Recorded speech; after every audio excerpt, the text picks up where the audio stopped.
السلام عليكم ورحمة الله وبركاته، وأهلا وسهلا بكم في فيديو جديد من قناتكم قناة محمد كريم. الأيام اللي فاتت كان في ترند طالع كده ما بين الفنان محمد رمضان والفنانة ياسمين صبري. والترند ده كلكم طبعا عارفينه بمنتهى البساطة. ياسمين صبري كانت معزومة على السحور عند منتج معروف، وكمان محمد رمضان كان معزوم في نفس الحفلة. فهي ومرة ياسمين صبري شافت محمد رمضان وسلمت عليه وقالت له ألف مبروك يا ابني. فهو رد فعله قال لها ابنك انت مجنونة ولا ايه؟ وبعدها السوشيال ميديا كلها اتقلبت والدنيا قامت وما عادتش. ولكن انا ليا رأي هنا في الموضوع ده، حابب ان انا او وجهة نظر او كلام، يعني المهم في رأيين في الموضوع دوت. الموضوع الاول ان ياسمين صبري من كذا مدة كده كانت طالعة ببرنامج بتقول فيه، بيسألوها بيقولوا لها ايه اهم الافلام اللي انت اشتغلتيها، فاتكلمت عن معظم افلامها.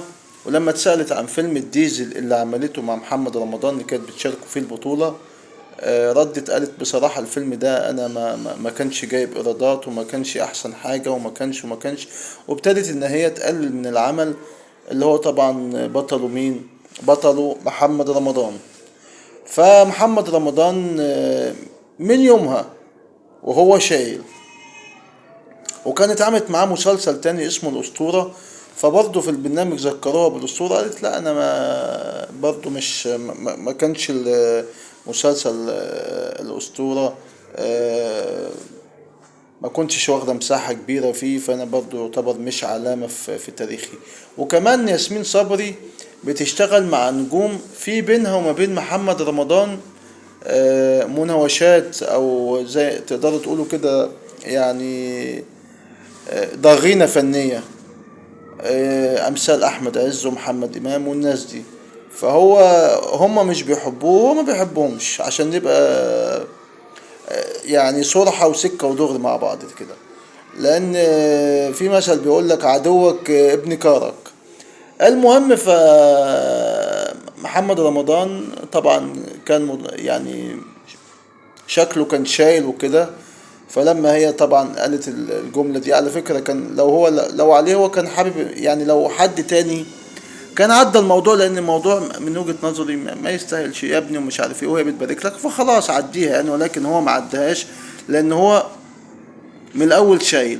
وفي رأي تاني بيقول لك ان ياسمين صبري هي كانت متعمدة تنكشه على اساس انها تظهر وتعمل ترند وبوم وتك. وطبعا محمد رمضان اليومين دول منور ومسمع عشان برنامجه مدفع رمضان ناجح، برنامج انساني بيقدم فيه فلوس وجوائز للناس وكده في الشهر الكريم.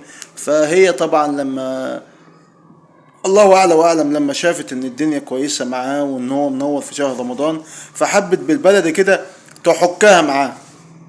فهي ده رأي ناس تاني، وده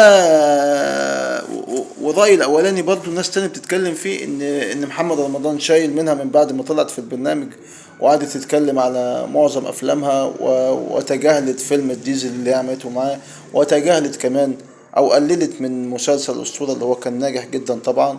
ورأي التاني بيقولك إن هي طبعا لقيت محمد رمضان ناجح وحبت تستغل إن هما في مكان واحد وكده، فحبت تستفزه فراحت رمياله الجملة دي. فهو طبعا استفز فطلع منه الكلام اللي انتوا شفتوا ده. فحابب اسمع ارائكم وردكم في التعليقات. انتوا مع انهي وجهة نظر فيهم؟ مع وجهة النظر اللي بتقول ان محمد رمضان كان شايل من ياسمين صبري، ولا مع وجهة النظر اللي بتقول ان ياسمين صبري هي اللي غلطانة وهي كانت متعمدة، او مش غلطانة، هي كانت متعمدة تنكش محمد رمضان عشان تطلع بالترند، لان هو في رمضان اليومين دول هو منور والدنيا كويسة معاه والدنيا احسن حاجة. قولوا لي ارائكم ومستنيكم، ورمضان كريم وربنا يعيد علينا وعليكم بخير وعليكم الأيام بخير. واشوفكم دايما في قناتكم قناة محمد كريم. ان شاء الله كل جديد عن الفن والفنانين والتمثيل ومجال التمثيل مش هتلاقوه في حتة تانية غير هنا في قناتكم قناة محمد كريم. مستنيكم.